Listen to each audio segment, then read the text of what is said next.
మిత్రులారా నమస్తే.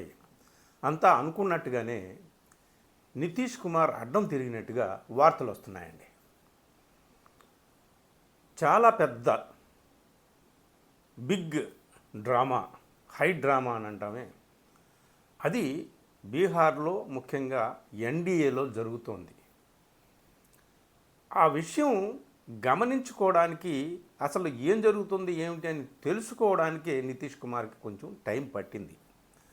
అయితే తెలుసుకున్న వెంటనే ఇక ఎదురు తిరగడం ప్రారంభించినట్టుగా వార్తలు వస్తున్నాయి. ఏమిటి ఎదురు తిరగడం అంటే, ముందు అర్జెంటుగా first of all chief minister face announce చేయండి. Who will be the chief minister? ఈసారి ఎన్నికల్లో గెలిస్తే చీఫ్ మినిస్టర్ ఎవరు చెప్పండి. ఇదేమిటి, ఇంకా రేపు నామినేషన్స్ ఫస్ట్ ఫేజ్కి సీట్ షేరింగ్ అంతా అయిపోయింది, చర్చలు అయిపోయినాయి.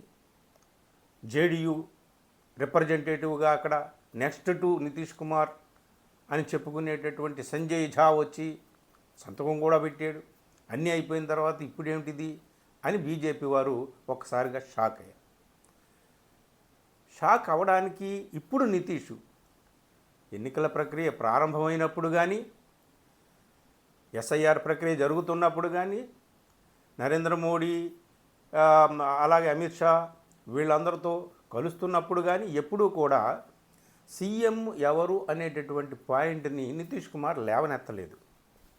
ఎందుకంటే సరే చూద్దాం, లాస్ట్ టైము వాళ్ళకంటే ఎక్కువ సీట్లు పోటీ చేసి వాళ్ళకంటే తక్కువ సీట్లు తాను సాధించుకున్నప్పటికీ తననే ముఖ్యమంత్రిగా కొనసాగించారు కాబట్టి ఈసారి పట్టుపట్టడం అంత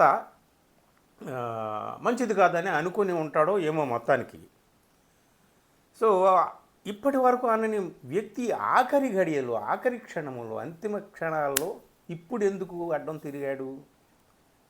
ఎక్కడ పైకి ఆయన అన్నట్టుగా వార్త అయితే మనకు ఆయన అన్న బయటగా లేదు, కానీ అన్నట్టుగా వార్త అయితే తెలుస్తుంది. ఎందుకంటే బీజేపీ అగ్రనాయకులు అందరూ హుటాహుటిన పాట్నాకు బయలుదేరారు ఇప్పుడు ఆయన బుజ్జగించడానికి. అసలు ఏం జరిగింది, ఇప్పుడెందుకు సీఎం ఫేస్ అనౌన్స్ చేయండి అని ఇప్పుడు ఆయన ఎందుకు అంటున్నాడు? అపరచాణ్యుకుడు ఎవరు? అమిత్ షా అయినప్పటికీ ఆయనకంటే ఏం తక్కువేమి తినలేదు నితీష్ కుమార్. ఈయన కూడా 20 సంవత్సరాల నుంచి తాను ఎటున్నా ముఖ్యమంత్రి మాత్రం తానే కావాలి, అది రాజకీయాలు, సిద్ధాంతాలు, భావజాలాలు అన్నింటినీ కూడా పక్కన పెట్టి తాను మాత్రమే ముఖ్యమంత్రి కావాలనుకునేటటువంటి వ్యక్తి కదా. ఇప్పుడు మాత్రం ఎందుకు వదిలేస్తాడు? వదిలేస్తాడేమో ఆరోగ్యం బాగోవట్లేదని చెప్పి మరి వార్తలు కదా. అసలు ఏం జరిగింది అనేటటువంటి పాయింట్ దగ్గరికి మనం వద్దాం. మీకు ఇద్దరు గురించి చెప్తాను. ఒకరు జేడీయూలో, అంటే నితీష్ కుమార్ పార్టీలోనే, జేడీయూలోనే నితీష్ కుమార్కి ఆరోగ్యం బాగోలేదు, నితీష్ కుమార్ తరపున ప్రభుత్వాన్ని, పార్టీ కార్యక్రమాలన్నింటినీ కూడా ఇద్దరు నిర్వహిస్తున్నారు అని చెప్పి అంటున్నారే అందరూను. అందులో ఒకరు సంజయ్ ఝా, మీకు నేను చూపిస్తాను. ఈయనే సంజయ్ ఝా, అతి కీలకమైనటువంటి వ్యక్తి, party national working president. Next ఇంకొకరు ఉన్నారు. ఆయన ఎవరయ్యా అంటే లలన్ సింగ్. ఈయన లలన్ సింగ్, ఈయన అలాగే సంజయ్ ఝా ఇద్దరు కూడా చాలా కీలకమైనటువంటి స్థాయికి ఎదిగారు పార్టీలో. వాళ్ళు ఆ స్థాయికి ఎదగడంలో నితీష్ కుమారే పాత్రే ఎక్కువ ఉంటుంది, అంతే కదా అల్టిమేట్గా. సో వీళ్ళని ఎందుకు చూపిస్తున్నానంటే, ఈ పార్టీ టిక్కెట్లు ఎవరికి ఎన్ని స్థానాలు కేటాయించాలనేటటువంటి చర్చల్లో పాల్గొన్నది వీళ్ళిద్దరూ జేడీయూ తరపున. ఏం జరుగుతుంది ఏమిటి అనేటటువంటిది ఫైనల్ లిస్టు బయటకు వచ్చేసింది. ఎవరెవరు ఏ స్థానాలకి ఎవరెవరికి కేటాయించారు ఏమిటి అనేటటువంటిది బయటకు వచ్చింది. వచ్చిన తర్వాత అసలు విషయం కానీ బయటపడలేదండి నితీష్ కుమార్కి. నిన్నగాక మొన్న complete day long closed doors మీటింగ్లో ఈ నాయకుల్ని గల్లా పట్టుకొని అడిగాడు నితీష్ కుమార్.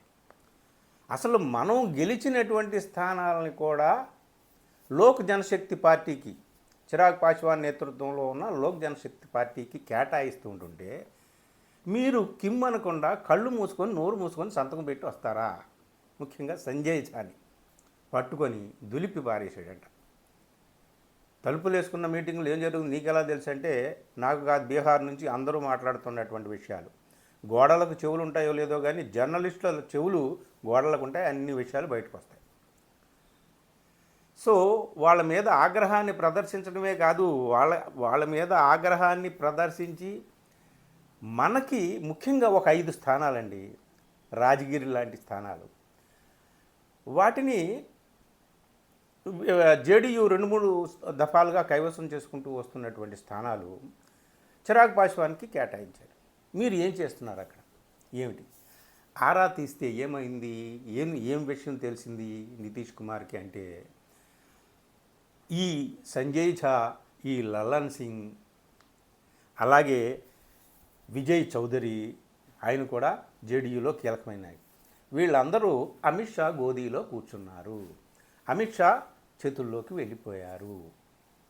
అంటే రేపో మాపో పార్టీ చీలిపోతే అక్కడ అజిత్ పవార్ లాగా లేదా ఏక్నాథ్ షిండే లాగా మహారాష్ట్రలో, ఇక్కడ కూడా పార్టీ చీలిపోతే వీళ్ళే చీల్చేసేటటువంటి ప్రమాదం ఉంది అనే విషయం ఈయనకి తెలిసిపోయింది. తెలిసిన తర్వాత సరే అక్కడ లోపల ఏం జరిగిందో ఏమో కానీ ఇలా కాదు అంటే, నాకు ముఖ్యమంత్రి పదవి కట్టబెడతారా లేదా అనేది కాదు, అసలు ముందు నా పాదాల కింద ఉన్నటువంటి నేలనే తవ్వి పడేస్తున్నారు. నేను కాదు, నా పార్టీ కూడా లేకుండా, నామరూపాలు లేకుండా చేసి పాడేసేటటువంటి అతిపెద్ద ఆట ఏదో అమిత్ షా మహాశయుడు ఆడుతున్నట్టుగా ఉన్నాడు అని నితీష్ కుమార్ కనిపెట్టేశాడు. సో ఇక ఇలా ఊరుకుంటే లాభం లేదు అని చెప్పి మీరు సీఎం ఫేస్ అనౌన్స్ చేయండి. ఇప్పుడు అనౌన్స్ చేయాలా వద్దా? అనౌన్స్ చేస్తే ఇప్పుడు బీజేపీ వారికి ఏమో ఈసారి బీజేపీ నాయకుడినే ముఖ్యమంత్రిని చేయాలనేటటువంటి ఉద్దేశం ఉంది. అందుకని అనౌన్స్ చేయలేదు. ఇంతకుముందు నితీష్ కుమార్ మా ముఖ్యమంత్రి అభ్యర్థిని అనౌన్స్ చేశాడు, ఇప్పుడు చేయలేదు. కానీ ఇప్పుడు నితీష్ కుమార్ డిమాండ్ని మనం ఏం చేయాలి, ఎలాగా అని తలపట్టుకుంటున్నారు వాళ్ళందరూ కూడా. సరే, నితీష్ కుమార్ తన పార్టీలో ఉన్నటువంటి ఎవరెవరు ఏ నాయకుడు అమిత్ షా పద్మ వ్యూహంలో చిక్కుకొని ఉన్నారు ఏమిటి అనేటటువంటిది ఆయన తంటాలు ఆయన పడతాడు. అది ఏమవుతుందో ఏంటో మనకు తెలియదు. కానీ ఓపెన్గానే సీట్ల సర్దుబాటు అయిపోయిందని అందరూ చంకలు గుద్దుకొని చప్పట్లు కొట్టుకోవడానికి అవకాశం లేకుండా చిరాగ్ పాస్వాన్ పార్టీకి, లోక్ జనశక్తి పార్టీకి 29 సీట్లు ఇచ్చారు. ఆ 29 సీట్లు ఎవరెవరి ఇచ్చారు అంటే ఎక్కువగా అసంతృప్తిగా ఉన్నది జేడీయూ నాయకులు. జేడీయూ పాట్నాతో సహా బీహార్లో ఉన్న ప్రతి జేడీయూ కార్యాలయం ముందు జేడీయూ కార్యకర్తలు, నాయకులు ధర్నాలు చేస్తున్నారు, ఆగ్రహ ప్రదర్శనలు చేస్తున్నారు, బండ బూతులు తిడుతున్నారు. బీజేపీ నాయకులనే కాదు, జేడీయూ నాయకుల్ని, ఈ సంజయ్ ఝా లాంటి వాళ్ళని అందరినీ కూడా తిడుతున్నారు.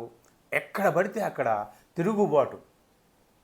సో ఈ విధమైనటువంటి అసంతృప్తి జ్వాలలు రగిలిపోతున్నాయి. ఏం జరుగుతుందరా నాయన అని ఒక్కసారి కళ్ళు తెరిచి చూస్తే నితీష్ కుమార్కి అర్థమైందనమాట. డైరెక్ట్గా నితీష్ కుమార్ ఈ డిమాండ్ వాళ్ళ దగ్గర పెట్టాడు అని వార్తలు వస్తున్నాయి. సీఎం ఫేస్ ఇప్పుడు అనౌన్స్ చేయండి అని.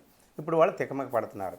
చేస్తే ఒకతంట, బీజేపీ అభ్యర్థినే ప్రకటిస్తే ఒకతంట, చెయ్యకపోతే ఒకతంట. ఎన్నికల అనంతరం చూసుకోవచ్చులే, ఏమాత్రం జేడీయూకి తక్కువగా ఉన్నా ఇటు చిరాగ్ పాస్వాన్ ఉన్నాడు కదా మనకి అని.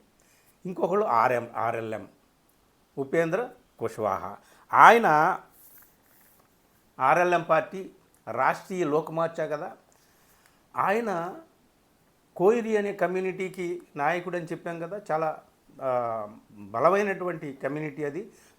దాదాపు 7-8% ఓట్లు ఉంటాయని చెప్పేసి, ఓటర్లు ఉంటారని చెప్పేసి అనుకుంటారు. సో ఆయనకి 6 సీట్లు ఇస్తే ఆయన కూడా అసంతృప్తిగా ఉన్నాడు. బయట క్లియర్గా ఆయన మాట్లాడుతున్నాడు అనమాట. Nothing is well in the NDA అన్న స్టేట్మెంట్ ఆయన ఇచ్చాడు నిన్న. ఎన్డీఏలో ఏమీ అంత బాగాలేదు పరిస్థితి అని. అలాగే హిందుస్థాన్ ఆవామ్ మోర్చా లీడర్ ఉన్నాడు కదా, మాజీ ముఖ్యమంత్రి జితన్ రామ్ మాంఝీ, నితీష్కి బాగా దగ్గరవాడు. ఆయన డైరెక్ట్గా అయితే ఏమన్నాడయ్యా అంటే, నితీష్ కుమార్ ఆగ్రహానికి ఒక అర్థం ఉంది, నితీష్ కుమార్ చాలా ఆగ్రహంగా ఉన్నాడని కదా ఇప్పుడు వార్తలు. సో ఆయన ఆగ్రహానికి అర్థం ఉంది, ఆయన గెలిచిన స్థానాల్లో ఇంకొకటి ఇవ్వడం ఏంటని చెప్పి ఆయన అన్నాడు. అంతేకాదు, నేను కూడా 2 స్థానాల్లో చిరాగ్ పాస్వాన్కి ఇచ్చారు, అవి మా స్థానాలు, మాకిచ్చిన 6 స్థానాలు కాకుండా ఆ 2 స్థానాల్లో కూడా నేను పోటీ పెడతాను అని చెప్పేసి ఆయన బోధ్గయ, మగ్దుంపూర్ అనేటటువంటి 2 స్థానాల గురించి ఆయన ప్రకటించారు డైరెక్ట్గా. అంటే ఎన్డీఏలో ఆనందంగా ఉన్నది ఎవరే అంటే చిరాగ్ పాస్వాన్, తన పంతం నెగ్గించుకున్నాడు కాబట్టి. ఇంకెవరు ఆనందంగా లేరు. బీజేపీ ఎందుకు ఆనందంగా లేదంటే మరి ఇదిగో నితీష్ కుమార్ ఆగ్రహం వల్ల ఆనందంగా లేదు. ఏం చేయాలి ఏంటి అనేటటువంటిది.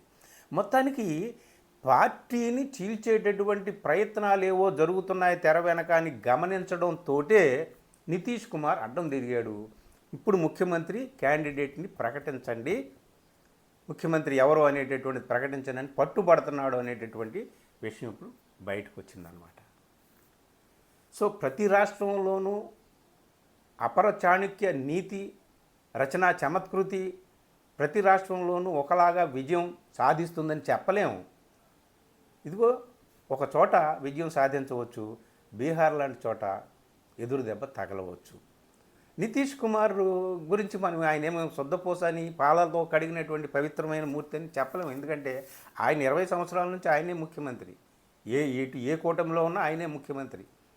సో ఆయన సిద్ధాంతాలు, ఆయన రాజకీయాలు, భావజాలాలు అవన్నీ ఆయనకేమీ అవసరం లేదు. జయప్రకాష్ నారాయణ లెగసీ నుంచి వచ్చినటువంటి మహానుభావుడు కదా అతను. సో ఏ సిద్ధాంతాల నుంచి వచ్చారు, మరి ఏ సిద్ధాంతాల నుంచి వచ్చారు, ఆ సిద్ధాంతాలకే తిలోదకాలు ఇచ్చి ఆర్ఎస్ఎస్ వెనక ఉన్నటువంటి బీజేపీ వారి పంచన చేరాల్సినటువంటి పరిస్థితి వచ్చింది కదా తన పదవి కోసమే.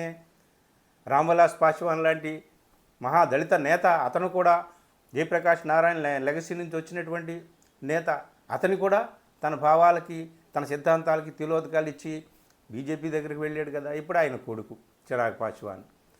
సో ఇప్పుడు ఆయన పార్టీలో ఆయనే తయారు చేసినటువంటి అగ్రవర్ణ నేతలు వీళ్ళంతా కూడా, సంజయ్ ఝా కానీ, లల్లన్ సింగ్ కానీ, ఆ తర్వాత ఈ విజయ్ చౌదరి కానీ, వీళ్ళందరూ కూడా అగ్రవర్ణ నేతలు. సో బీహార్లో అగ్రవర్ణ ఆధిపత్యాన్ని తుడిచిపెట్టేయాలి, బహుజనుల రాజ్యం స్థాపించాలనేటటువంటి ఒక సిద్ధాంతంతో వచ్చినటువంటి వాళ్ళు లాలూ ప్రసాద్ యాదవ్ కానీ, నితీష్ కుమార్ కానీ, రామ్విలాస్ పాస్వాన్ కానీ. తర్వాత రాజకీయాలు ఏమైపోయింది చూడండి. అలాంటి పార్టీలోకి ఇలాంటి నాయకుల్ని ఈయనే పెంచి పోషించాడు. ఇప్పుడు వాళ్ళే భస్మాసుర హస్తంలా మారేటటువంటి ప్రమాదం ఉందని ఇప్పుడు గమనించి ఇప్పుడు అడ్డం తిరిగినట్టుగా కనిపిస్తుంది. ఏది ఏమైనా సరే మరి ఇప్పుడు అట్ ప్రజెంట్ బీజేపీ వాళ్ళు ఏం చేస్తారు? ముఖ్యమంత్రి అభ్యర్థిని ప్రకటిస్తారా? ఒకవేళ ప్రకటిస్తే నితీష్ కుమార్ని ప్రకటించకపోతే నితీష్ కుమార్ రియాక్షన్ ఎలా ఉంటుంది? నితీష్ కుమార్నే సీఎం ఫేస్గా ప్రకటిస్తే బీజేపీలో రియాక్షన్ ఎలా ఉంటుంది? చిరాగ్ పాస్వాన్లో రియాక్షన్ ఎలా ఉంటుంది?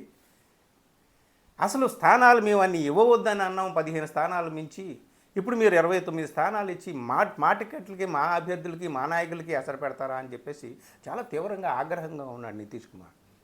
29 స్థానాల నుంచి మళ్ళీ 22 స్థానాలకి కుదించేటటువంటి పనిలో కూడా పడినట్టుగా కనిపిస్తుంది బీజేపీ. అలాంటి జరిగితే చిరాగ్ పాస్వాన్ మరి ఏం చేస్తాడో తెలియదు. సో సీట్లు సర్దుబాటు అయిపోయింది, అంతా బాగుంది, ఆలీజ్ వెళ్ళని అందరూ అనుకుంటున్నటువంటి ఈ సమయంలో అసలు నిప్పు లోపలే రాజుకుని అది అగ్నిపర్వతంలా ఇప్పుడు బద్దలైంది. దాని విస్ఫోటన ఏమిటో మనం చూస్తున్నాము. మరి పరిణామాలు ఎలా ఉంటాయి, ఫలితాలు ఎలా ఉంటాయి చూడాలి. ఇవాళ రేపట్లో నితీష్ని బుజ్జగించినట్టు, లేదంటే ఆ విస్ఫోటన ఫలితాలు ఎలా ఉంటాయో మనం చూడాల్సి ఉంటుంది. Thank you.